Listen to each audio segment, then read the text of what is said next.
দেখো বন্ধুরা এই কাঁচা শুকোতে দিয়ে স্নান করে এলাম। ততক্ষণ ওর মা পদকাকে স্নান করিয়ে দিয়ে শুয়ে দিয়েছি। দেখাতে পাচ্ছি না সেরকম ভাবে আমি স্নানটা করেছি। আর ভাত আর আজকে খাবো না, শরীর দিচ্ছে না। রুটি দিয়ে কোনো একটা তরকারি যাও খেয়ে নেবো। ক্লাস আছে, ক্লাস মিস এখনো করিনি, দেখা যাক। মনে হচ্ছে মিস করতে হবে, গা হাত পা প্রচুর যন্ত্রণা হচ্ছে। ঘুরে ঘুরে হচ্ছে নাকি?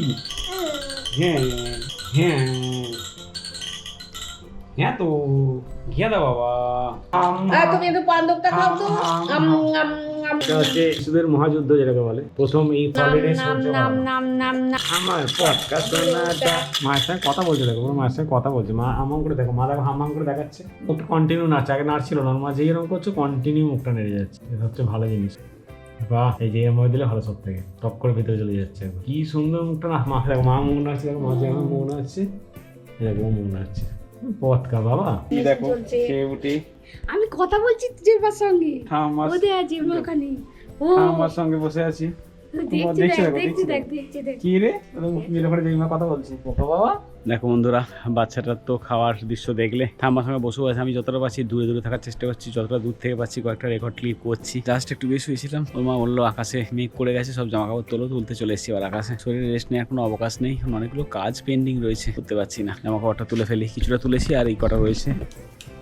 দেখো নিয়ে এলাম সব। কাচার পরিমাণটা, কাচার পর কতটা হয়েছে দেখো। এই যে ছেলে পুরো সাজানো, সাজানো সাজানো থেকে শরীরটাকে তাড়াতাড়ি সারিয়ে তোলার চেষ্টা করাটা খুব চাপের। 3 জনের মাত্র ফ্যামিলি, একটা মাত্র ছেলে। বাজার দোকান করা টোটাল বন্ধ হয়ে গেছে। শরীরটাকে তাড়াতাড়ি সুস্থ করতেই হবে। টল করছে, পড়ে যাওয়া মনে হচ্ছে খালি।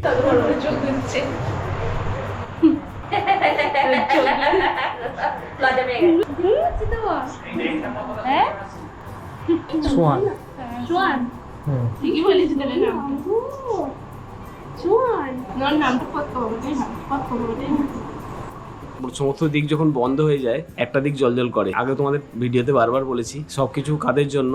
এদের জন্য। এই যে বিছানায় শুয়ে রয়েছি, ক্লাসগুলো যা হোক করে উঠে পড়ে আবার ধাপ করে পড়ে যাবো। বাজারে যেতে পারছি না, এমন কন্ডিশন। বাড়িতে চালই নেই নেওয়ার মতো, কালকে রান্না হবে না। মা বলছে চাল ডালটা খাবি, সেটাও নেই। কয়েকদিন ধরে ডাল ভাত খাচ্ছি, বাজার যাওয়ার সময় নেই। ওরা কি আজকে বাজারটা বললাম, সঙ্গে সঙ্গে সবাই বাজার যাচ্ছে। এনে দিক জিনিসপত্রগুলো, মানে খেয়ে বাঁচি আর। একটা ছেলে যদি কোনো বাড়িতে থাকে, সে যদি পড়ে যায় কি হয় বুঝতে পারছো?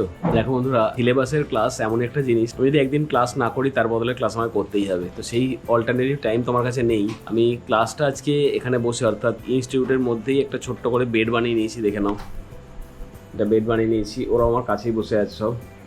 মাউস, ব্লুটুথ কিবোর্ড, ওই যে দূরে স্ক্রিন। এখান থেকে যতটা পারবো কষ্ট করে হলেও ক্লাস নেওয়ার চেষ্টা করব। আমি যে ওখানে টুলে গিয়ে বসবো, মাথা ঘুরে যাচ্ছে যখন তখন। ক্লাসটা তো অফ দেওয়া যায় না, চেষ্টা করছি যতটা সহজে ক্লাসটা করি, আবার একটু করে শুয়ে পড়বো। আবার এরপর একটা ক্লাস আছে, ওটাও করিয়ে দিয়ে শুয়ে পড়বো। ক্লাসটা শুরু করে দিই।